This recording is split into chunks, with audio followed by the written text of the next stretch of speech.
Lawrence Wagner is the executive director and co-founder of Black in AI Safety and Ethics, also known as BASE, an AI research lab dedicated to AI safety, AI security, governance, and responsible AI. Under his leadership, the BASE Fellowship Program now supports 43 fellows, 16 mentors, and 16 active research projects spanning catastrophic AI risk and societal harms. Prior to founding BASE, Lawrence served as a research manager at MATS, where he supported AI safety researchers in managing projects, coordinating with mentors, and developing their work. His mission is clear: build the pathways and institutions needed to bring more people into AI safety and reduce the risks posed by advanced AI systems. Lawrence, welcome to the show. It's great to be here, KJ. It's been a while since we talked, so I'm glad to be able to chop it up and catch up. Yes, it has been a few years since we've sat down and had a conversation, but yeah, looking forward to pick it up right where we left off. Let's jump right into question one here. So, you've spent a significant time at the intersection of cybersecurity and AI governance, including work with DARPA's AI CC challenge and research at UC Berkeley on AI risk management. How do you see the security community's current readiness to govern AI systems, and where are the most critical gaps between policy and practice? Yeah, I think when I look at security professionals, I think we're close, right? We're already used to dealing with risk and vulnerabilities.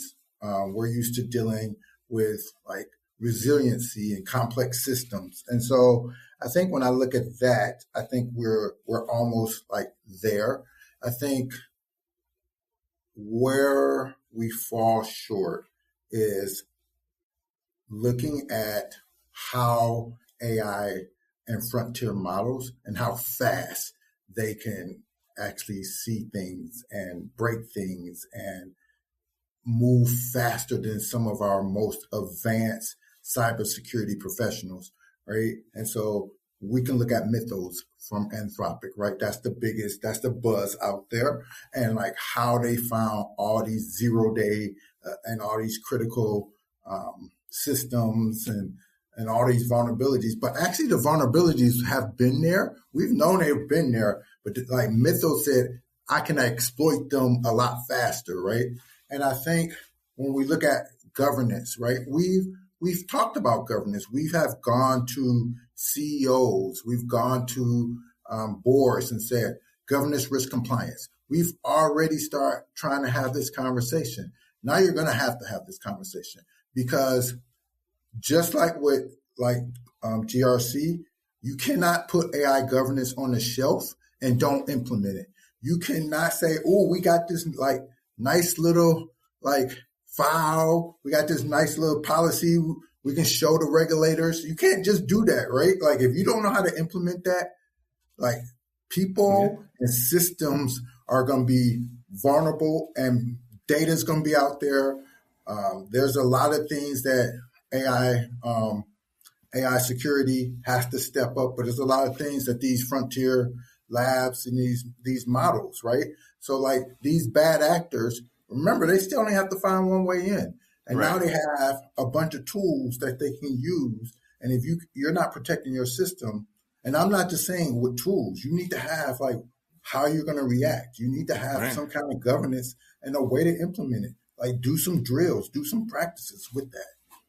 No, I totally agree. I think the one thing that you talked about is Mythos, right? And how it's not being given to the masses, but except for a small few companies that are actually using it and hopefully to harden their own systems, right? But if you think about our patch system or our identities or passwords and things like that, I think Mythos exploits that very easily. The permissions creep is the one thing that I've always harped on.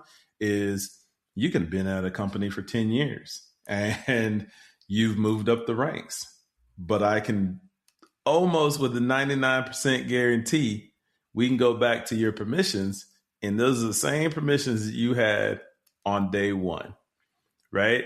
And so these are the things that I don't think that people really think about, right? We have to be able to clean behind ourselves. It's just like taking a shower every morning or every night, however you do. You must clean yourself, right? Right. And I think we have to clean our systems, right? We have to clean these, and sometimes we have to start from the basics. I agree, because if you don't clean it, right, bacteria is going to be coming right behind it, right? All of a sudden, you're going to have this smell, and that smell is going to lead a trail, and you're not going to want to see what's coming behind that trail. 1,000%. No, I agree with that. And so when you think about DARPA's AI, CC, it's ultimately a competition model, right? So do you Correct. think adversarial challenge formats are actually the right mechanism for surfacing AI risk at scale, or do they reward a specific type of vulnerability discovery that misses systematic governance failures? I think it's both, right? Okay. I think, one, we live in a country that doesn't focus on governance, right? So they don't think governance is important. And I can say this from when I was like fully in cybersecurity, to now when I'm talking about AI governance, right? Like Right. let's talk about venture capitalists. We're gonna start here, right? So when I say I want my company first to market, I'm not talking about secure systems. I'm not saying secure by design. I'm saying get this out as soon as I can, right? And now you got people vibe coding. So like, right? And so they're like, we're going to get this out as soon as we can, and then we're going to secure it, right? So the flaw is already with the system saying, rush this code out there, and we'll secure it once we get funding. So like that's a huge, and that's how pretty much how businesses are built, right? So a lot of these products are built not thinking about secure by design. They're thinking about how do I get first to market, right? And so we have to fix that.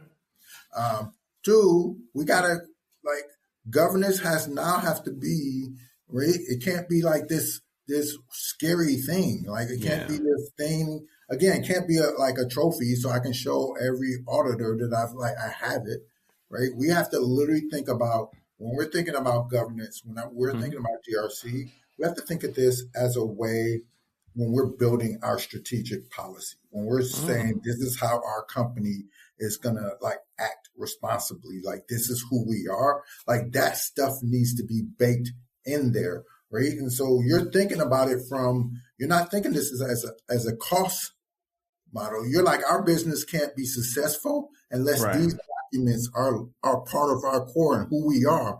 And we practice this every day as we will practice any other business function that we do. Right. No, and that makes a lot of sense. So let's shift to your company, right? Base, right? It was founded on the premise that Black voices are largely absent from AI safety and ethics conversations. So what does absence cost the field in terms of the quality of AI systems being built? And what does Base fellowship model offer as a concrete path forward? So what you're missing is perspective. Everyone worried about representation. Representation by itself is not enough, but what you're missing is talent.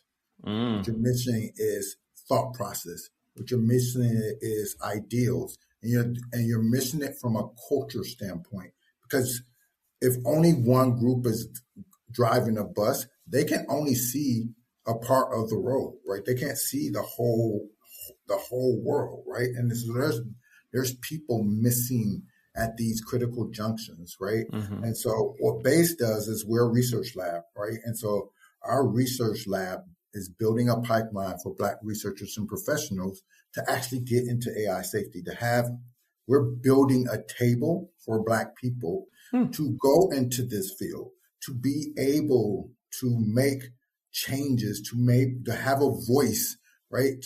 To have their research seen, right? And so when you build these things up, you not only do you help AI safety, you're improving the blind spots of AI safety.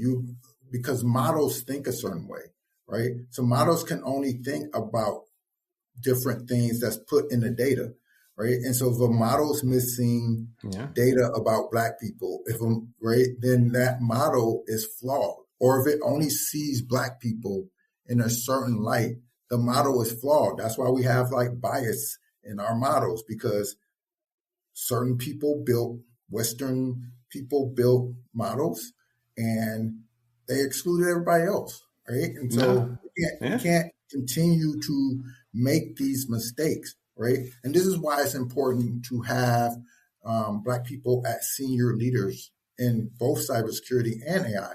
It's because when you have them as senior leaders, then they can affect company culture. They can affect who's being hired. They can, the research that's being done, it can be implemented. They can guide some of that research that the company does. So it's not just about just people seeing someone who looks like them. It's about actually taking the talent, the thought process, and all the ideals that comes with like senior Black people and Black people in the field in general. No, I love the answer. And so when I think about this is, from that standpoint, I think, hey, we do need that representation, right? In the workforce, and, bringing cultures together brings out ideas, brings out the best in all of us, whether we agree or disagree. At least we understand the perspectives of others. I used a AI tool, won't name any names, but I remember putting a picture of myself in and asking it to then render me as it was just a sports photo that I had, and I wanted it to put a suit on me. And it did put a suit on me. However, I was a white guy. Right. And so, I mean, I get it. I totally understand where you're coming from. If that perspective, whether you're Black, whether you're Indian, whether you're whatever you are, is not represented in the models that are being created, then where is your voice? Where is your representation? Where is your interest in actually utilizing said technology, right? So I think that what you're doing is amazing, and I think that's awesome. And I hope to all the large even small companies that are listening to my podcast here is let's get with Lawrence. Let's talk to his fellowship folks, and let's have that dialogue and conversation, and then bring those folks in so you can have a diverse set of AI tools that the world can use, and we can all see ourselves in this race. Yeah, because it really is about access, right? So like a lot of times people are not in these spaces. One, because they don't know, and two, when they find out, they don't get access. Right? I am fortunate. I went to UC Berkeley. That gave me access. Right? I was in the Army. That gave me access. Right? Not everyone has the same access. And like when you're looking at AI, not all the schools have access. So you're talking about HBCU schools, like when I hear about AI systems and when I've looked at schools, the ones that haven't is like Howard, North Carolina A&T, and then I'm like, and then who? Like who else? I'm searching, right? And so that access, companies have, and that's another discussion. But like we have to give access and like some of this power that these frontier labs have. That some of that needs to be dispersed amongst the masses and not like held up in these cages. No, totally agree. I do want to go back to you talking about you being in the Army. I'm going to let that one slide. Air Force is the best, but I had to get you on that one. No, all love between brotherly arms, but you are a veteran. You've been a serial entrepreneur from as long as I've known you. And now you're the executive director of BASE, right? With over 1,100 people in your fellowship, applying to be in your fellowship, in that first cycle. So what has that journey taught you about building inclusive leadership pipelines in technical fields? And what do you wish more cybersecurity and AI leaders understood and representation at the senior level? Yeah, I think, I talked about it before. Mm-hmm. One of the things why I built BASE was to create a pipeline and to recruit people who ordinarily wouldn't have a way. You mentioned that we had 1,100 in our applications, but that was across 4 different continents, right? Wow. We have right now, in our first cohort, we have 43 students remote from across the world, right? Our Slack community has over, we're at 1,000 people just in Slack, and all of this is in that month. Because the thing is people want the access. People want to learn. People want to be in these spaces. And this is why representation matters, because you can't say they're not there. They're coming in. They're there. They're hungry, right? They don't have the access. And it takes leadership to say, we're going to give you that kind of access. It takes funders who say, we're going to fund programs like these, right? So we're going to give people compute. We're going to open the doors so different people from different backgrounds can actually step in and bring their talents and their knowledge to these companies, right? And again, this is why I will not stress why you need to see more senior leadership, because senior leaders can influence how a company is run, right? I have influenced how BASE is run because I'm the leader of BASE, right? Right. I am allowed now in certain rooms that I wasn't allowed in before. But, I want to see more people like me in these rooms, right? And so I think there are talented people out there who can learn if you give them the opportunity. And then if companies will hire them, they're going to be it's not just hiring them just to be hiring them. It's hiring them to be more competitive, because when you can have more ideals and when you can think from multiple perspectives, you don't know what you can create when you have multiple people passionate about an ideal. No, I totally agree. I think, I even practice that in my own hiring practices. I like representation amongst all, right? Yes, of course, I'm Black and I want to see Black people succeed, but I want to see all people succeed as well, right? And so, but I also look at that, I look at my team and there's a mix of everybody on the team. We all get along, we all collaborate, we all communicate. We're all very much in tune with each other. We care about each other, but it's also the environment that you create for them, right? If you have the environment and then you have the people that are like, hey, I want to do a great job and I want to be a part of this amazing team that pushes me to get to the next level.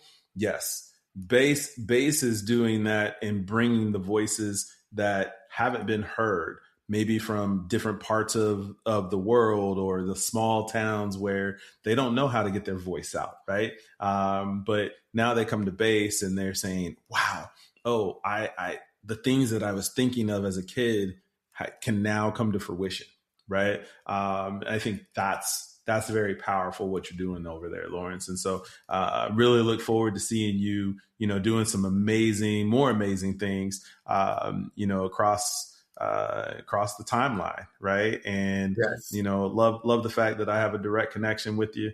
But for our listeners, I would love your final thoughts in what you believe BASE in the world should be doing, and how can they connect with you? Yeah. So one thing, the final thought, especially from like, this is really to my Black community. Like, I want to stress this. You can't be afraid of AI. Like, you cannot fear AI. AI is not coming to take your job. AI is coming to complement your job, right? So and so you have to like educate yourself and use AI. Find ways to get involved with AI, because if you don't, yes, you will lose your job. But you will lose your job because you're behind the industry, not because AI is like taking your job. So get involved.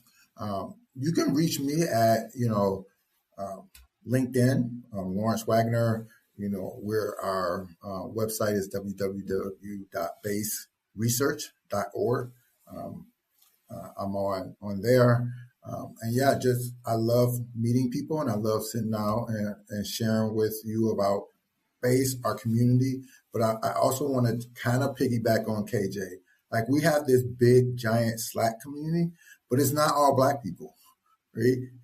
Because, like, again, I'm with KJ. Like, we need all voices because AI, like, the good things about AI is good, but like the risks that AI is bringing, they're real too. And it's going to take all of us to figure out how to use it as it's getting smarter and smarter. Agreed. Lawrence, thank you for joining us on Secured with Dr. KJ. This conversation was a reminder that AI safety is not just a technical challenge, it is a human one. From the urgency of implementing governance beyond the policy document to the critical work BASE is doing to open doors for Black researchers and professionals across the globe, Lawrence made one thing clear. You cannot afford to sit on the sidelines when it comes to AI. Educate yourself, get involved, and find your place in this space. To learn more about BASE and the fellowship program, visit www.baseresearch.org and connect with Lawrence Wagner directly on LinkedIn. That is a wrap on another episode of Secured with Dr. KJ. Until next time, securing tomorrow, one episode at a time.